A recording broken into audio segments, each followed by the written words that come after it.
হে বন্ধুরা, কেমন আছো সবাই? আমি বিশ্ব, welcome back to another new blog. আজকে সকাল সকাল ঘুম থেকে উঠে আমি চলে এসেছিলাম মসলন্দপুর স্টেশনে, কারণ আজকে আমি যাব বাড়িতে। সেই জন্য আমি স্টেশনে চলে এসেছিলাম। স্টেশনে আসার সাথে সাথে দেখলাম ট্রেনটা ঢুকে গেল। তারপরে আমি আর আমার বন্ধু বেশি দেরি না করে ট্রেনে উঠে পড়লাম। ট্রেনে ওঠার পরে একটা সিটও পেয়ে গেছিলাম, সেখানেই আমরা দুজন বসে পড়লাম।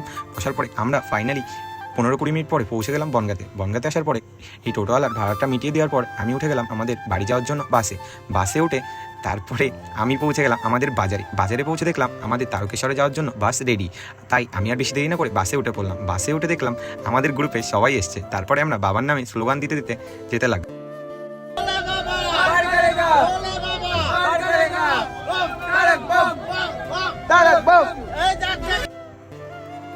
তারপর আমরা কিছু সময় পরে পৌঁছে গেলাম কোলপুকুর কালী মায়ের মন্দিরে। সেখানে এসে মায়ের একটু আশীর্বাদ নিয়ে আমরা চলে গেলাম তারকেশ্বরের উদ্দেশ্যে।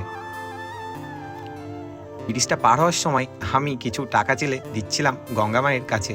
তোমরা দেখতেই পাচ্ছ সবাই আমার হাতেই দিচ্ছিল টাকাগুলো, আর আমি সেগুলোই টান মারছিলাম।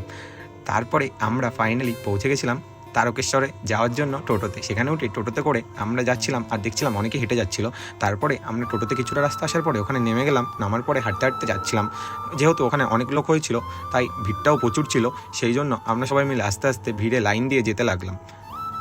অনেক সময় এই ভিড় ধরে হাঁটার পরে আমরা পৌঁছে গেছিলাম আমাদের মূল ডেস্টিনেশন নিমাইতীর্থর ঘাটের এখানে। আর সেখানে আসার পরে আমরা রান্না করার জন্য হবিষ্যে করার জন্য হাঁড়ি নিচ্ছিলাম। তারপরে হাঁড়িটাই নেওয়ার পরে এইগুলোও নিয়ে নিলাম, যেহেতু বাবার জন্য জল নিয়ে যেতে হবে এটাতে করে।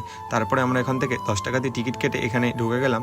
ঢোকার পরে আমরা চলে আসলাম সবাই মিলে এখানে উনুন বানাতে লাগলাম, যেহেতু আমাদের হবিষ্যে করার জন্য উনুনটা লাগবে। তারপর আমরা সবাই মিলে চলে আসলাম গঙ্গাতে স্নান করতে।